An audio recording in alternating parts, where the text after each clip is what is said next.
Oke, shalom. Jumpa kembali dengan saya di seri tentang berkat menurut pandangan Tuhan. Ini sudah seri kedua ya. Kemarin di seri pertama kita sudah bahas di Matius 5 ayat 3 dan 4 ya. Berbahagialah orang yang miskin di hadapan Allah, karena merekalah yang mempunyai kerajaan surga. Berbahagialah orang yang berduka cita, karena mereka akan dihibur. Berbahagialah itu bisa di memakai kata diberkatilah. Jadi diberkatilah orang yang miskin di hadapan Allah, karena merekalah yang mempunyai kerajaan surga. Merekalah yang mempunyai kerajaan surga.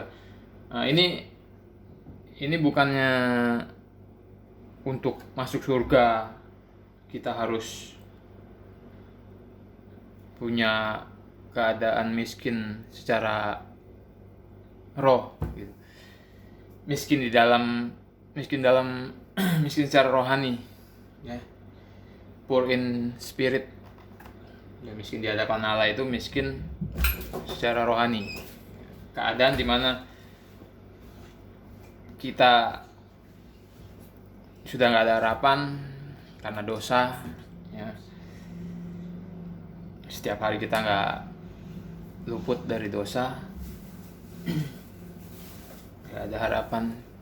Satu-satunya harapan kita adalah kasih Allah yang Dia realisasikan melalui Yesus. Itu ada di seri pertama ya. Nah, bukannya kita harus miskin dalam roh supaya kita bisa masuk kerajaan surga, bukan. Ingat, kita harus melihat pada seluruh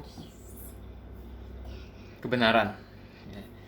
Di Yohanes 3, Tuhan pernah berkata, kalau kita ingin masuk kerajaan Allah, kita harus dilahirkan kembali.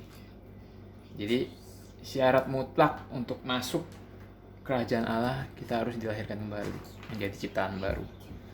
Nah, terus kenapa di ayat 3 ini Yesus mengatakan diberkatilah orang yang miskin di hadapan Allah, mereka yang mempunyai kerajaan surga. Nah, kayak begini nih nggak boleh kita pertentangkan. Harus kita cari jalan keluarnya, harus kita harmoniskan. Karena perkataan Tuhan nggak mungkin kontradiksi. Jadi jalan keluarnya apa, harmonisnya gimana ya.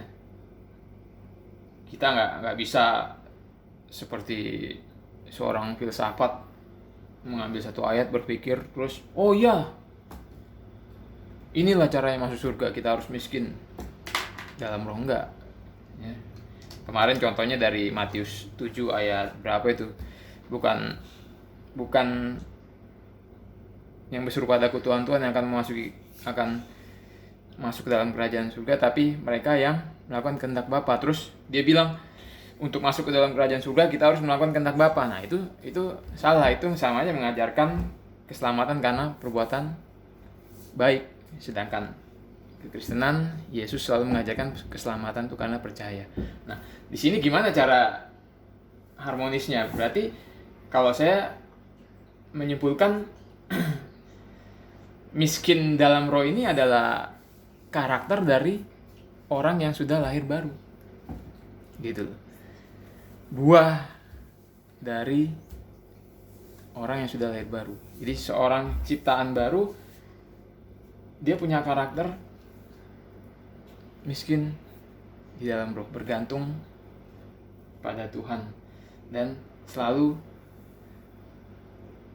ketika dia jatuh ke dalam dosa, dia selalu berduka cita ya, ayat 4. Dia selalu berkabung atas dosa-dosanya. Itu semua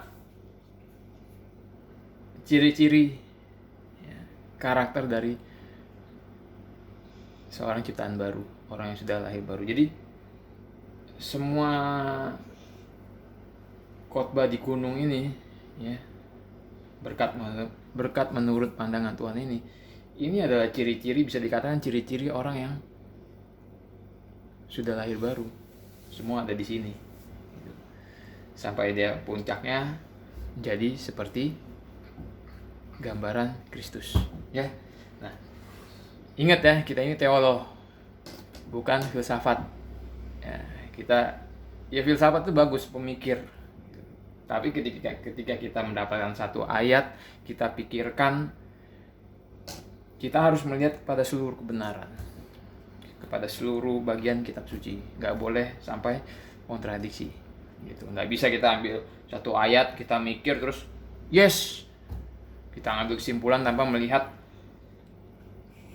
bagian lain dalam kitab suci. Itu namanya filsafat, filosof kamu itu namanya, bukan teolog. Ya. Sekarang kita masuk ke ayat 5. Berbahagialah orang yang lemah lembut, karena mereka akan memiliki bumi. Nah, berarti diberkatilah orang yang lemah lembut, karena mereka akan memiliki bumi. Jadi berkat menurut pandangan Tuhan itu miskin secara roh, ya, miskin dalam roh, keadaan selalu merasa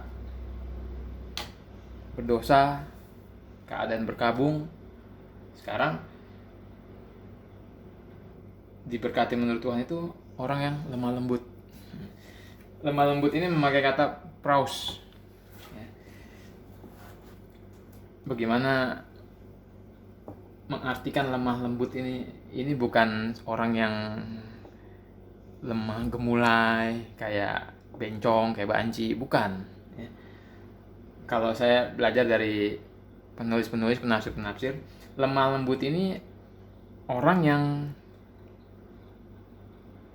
tahu kapan harus marah, tahu kapan harus stop waktu dia marah. Jadi orang ini sangat bisa menguasai kemarahannya, gitu.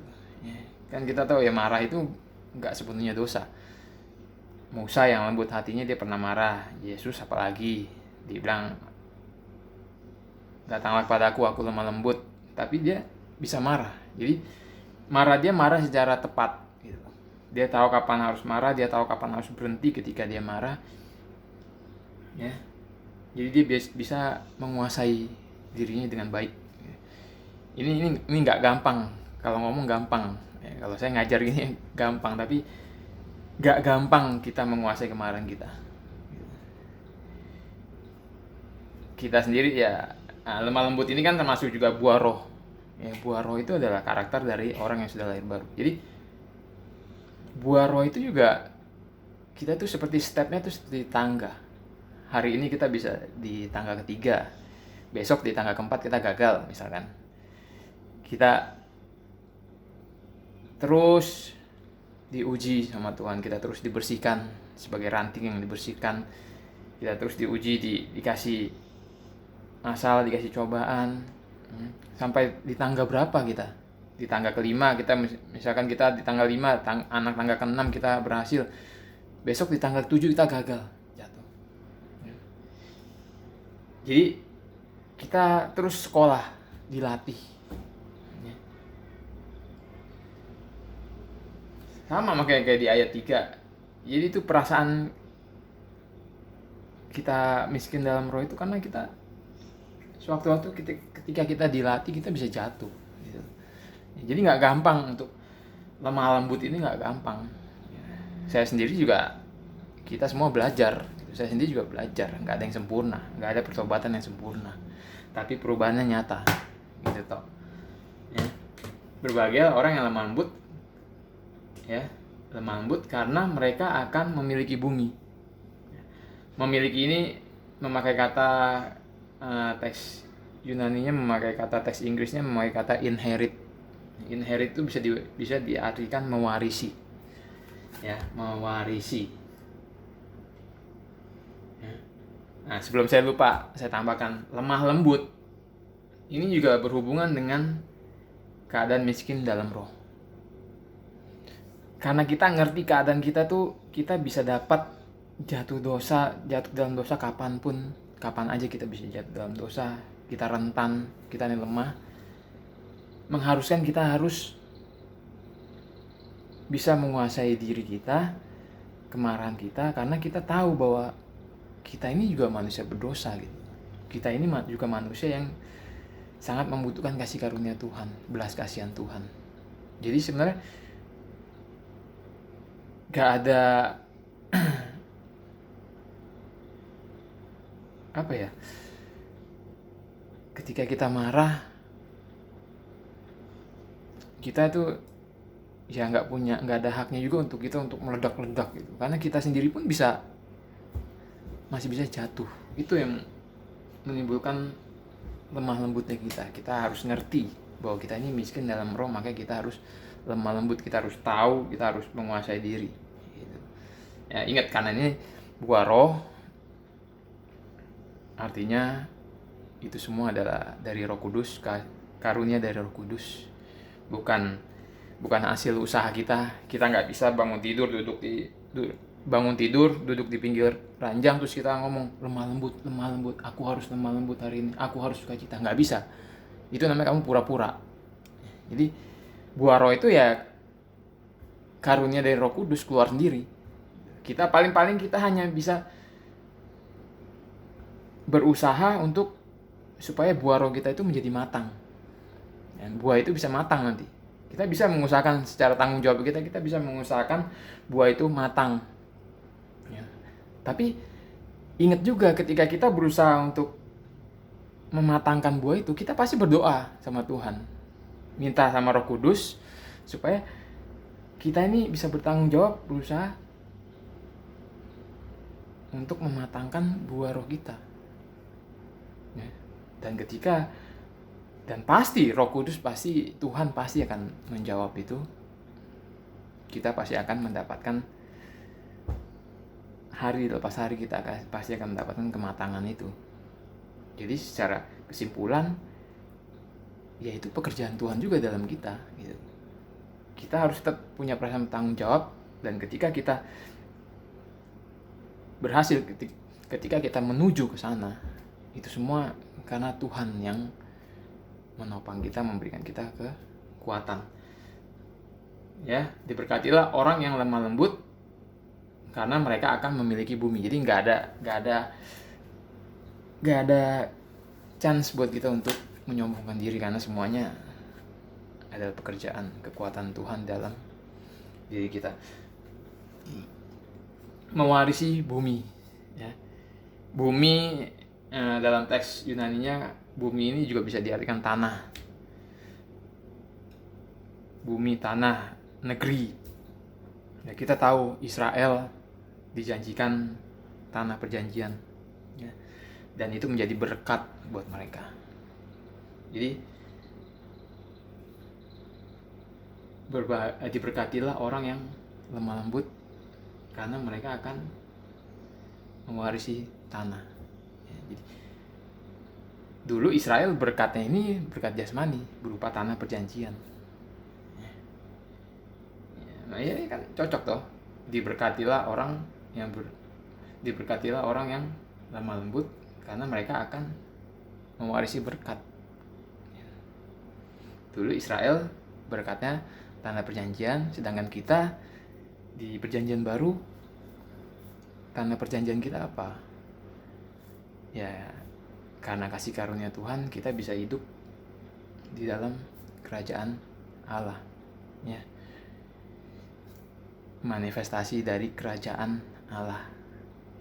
Jadi kerajaan Allah itu sendiri belum turun, Yerusalem baru itu sendiri belum turun ke dunia. Nanti ketika Yesus datang 2 kali, baru kerajaan itu turun. Makanya Yesus ngajarin doa Bapa kami, datanglah kerajaanmu, jadilah kehendakmu ya. Jadi kerajaan itu belum turun, tapi manifestasinya sudah ada di dunia ini ya. Yesus sudah ketika dia datang ke dunia ini, dia sudah mengenalkan Bapa, mengenalkan kerajaannya, menginjil ya. Itu yang menjadi berkat buat kita. Kita menjadi pewaris dari kerajaan Allah, tanah perjanjian ya. Ini sinkron dengan ayat 3, karena mereka lah yang mempunyai kerajaan surga ya. Sinkron ya. Jadi kita harus menjadi Allah. ayat 5, karena mereka akan mewarisi tanah. Ayat 6, berbahagialah orang yang lapar dan haus akan kebenaran, karena mereka akan dipuaskan. Jadi ingat, berkat kita bukan berkat jasmani. Ya, kita di sini berkat menurut pandangan Tuhan itu nggak selalu berkat jasmani. Ya, kita sudah bahas dari 3 ayat 3, 4, 5, semuanya berkat rohani. Mungkin nanti kalau kita bahas dari Injil Lukas itu ada nyerempet-rempet berkat jasmani, nanti di cover dengan berkat rohani, sama Lukas digabung. Ya, tapi itu nantilah di khotbah yang lainnya. Berbahagialah orang yang lapar dan haus akan kebenaran, karena mereka akan dipuaskan. Nah, ini tetap sinkron dengan ayat 3 dan 4. Ya. Lapar dan haus itu keadaan manusia ya. Setiap hari kita lapar dan haus, terhadap kebutuhan jasmani, terhadap makanan dan minuman. Tapi apakah kita lapar dan haus akan kebenaran? Masalahnya kan gitu. Ketika kita miskin di hadapan, miskin dalam roh kita, ketika kita miskin secara rohani, ketika kita mengetahui bahwa kita ini lemah, rentan, jatuh dalam dosa, di situ kita harus mencari kebenaran. Apa itu dosa? Dosa itu kita nggak bisa ngomong, oh ya aku berdosa, manusia berdosa, nggak bisa. Zaman sekarang hanya ngomong, iya manusia berdosa, iya kita semua berdosa. Tapi kita nggak tahu spesifik dosa itu apa. Gitu. Ya. Dosa, firman Tuhan, kalau kita baca di Ulangan 6, ayat 1 sampai berapa itu dikatakan, inilah perintahku. Ada perintah, ada peraturan dan ketetapan. Jadi spesifik Tuhan tuh, perintah dia, peraturan ketetapan itu menandakan hukum-hukum dia itu spesifik. Dosa-dosa kita juga spesifik. Nah itu kita harus, kalau kita mau tahu itu semua, kita harus belajar kebenaran. Kita harus lapar dan haus akan kebenaran itu. Jadi kita tahu, kita nggak cuma tahu kita berdosa, tapi kita harus tahu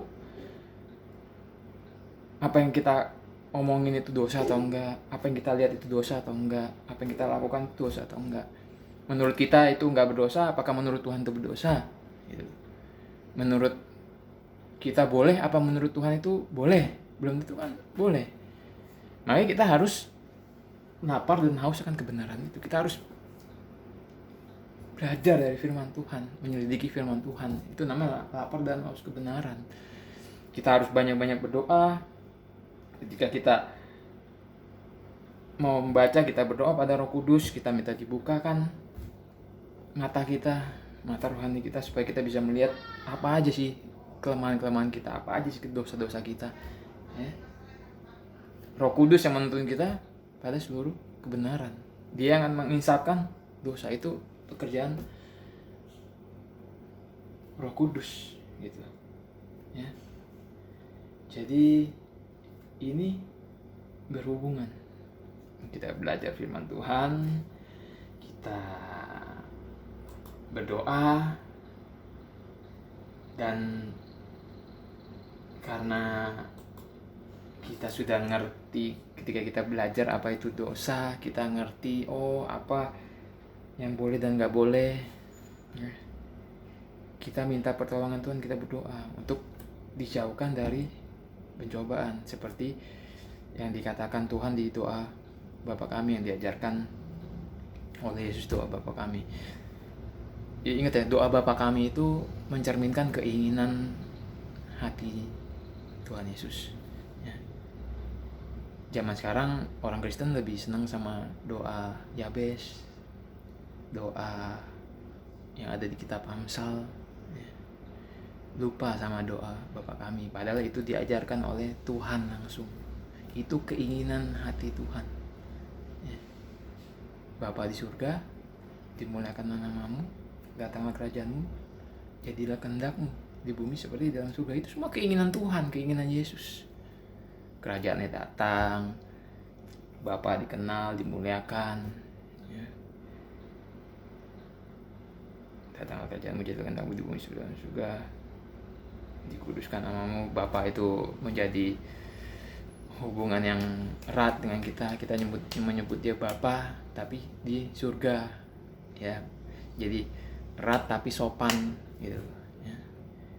Berikanlah kami hari ini makanan yang secukupnya. Keinginan Yesus itu hanya secukupnya, bukan melimpah ruah.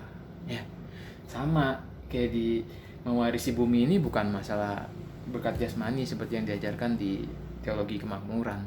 Ya, jadi kita harus ngerti keinginan Tuhan. Berikan kami makanan hari secukupnya, jauhkan kami dari pencobaan. Ya. Ampuni kami seperti kami pun mengampuni orang bersalah kepada kami. Jadi ada pujian pada Tuhan, ada pengampunan, dan hubungan dengan sesama. Hubungan dengan Tuhan dan hubungan dengan sesama. Itu doa Bapa kami itu sangat lengkap. Kalau kita pelajari itu sangat lengkap dan sangat berguna bagi manusia dari awal sampai kiamat nanti.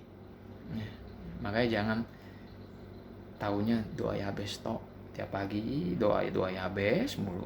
Itu kan doa pribadi si Yabes gitu. Belum tentu itu kena ke kita karena itu doa pribadi. Ya, sedangkan Bapa kami itu patron doa, pola doa yang diajarkan oleh Tuhan Yesus sendiri. Jadi itu yang mesti kita pegang supaya doa kita sinkron dengan keinginan Yesus, supaya kehidupan kita sinkron dengan keinginan Tuhan Yesus.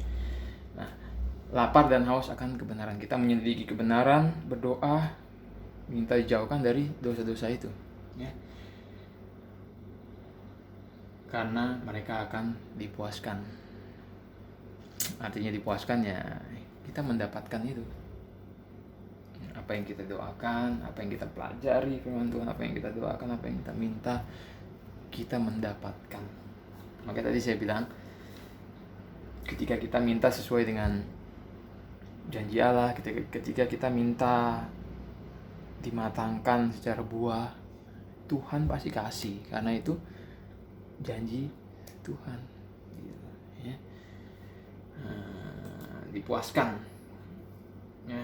Yesaya 48 ayat 18 mengatakan, sekiranya engkau memperhatikan perintah-perintahku, maka damai sejahteramu akan seperti sungai yang tidak pernah kering.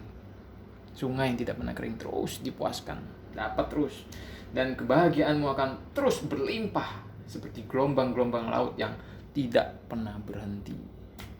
Ya, kasih karunia demi kasih karunia seperti gelombang-gelombang laut yang tidak pernah berhenti.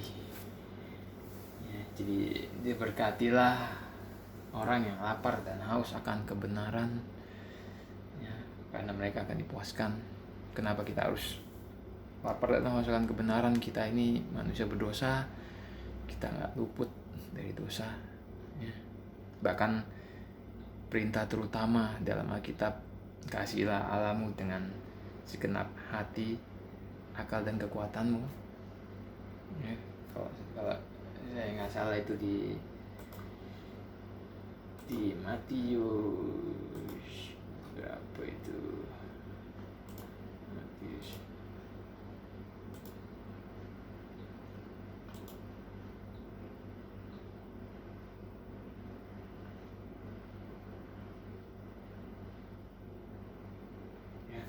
Kasihilah Tuhan Allahmu dengan segenap hati, jiwa, dan akal budi. Tuhan mau kita mengasihi Tuhan seperti itu. Jadi itulah hukum yang terutama dan yang pertama, kata Tuhan. Dan kita manusia, gak ada satupun manusia yang bisa menjalankan perintah ini dengan sempurna. Sedangkan Tuhan mau segala dijalankan dengan sempurna.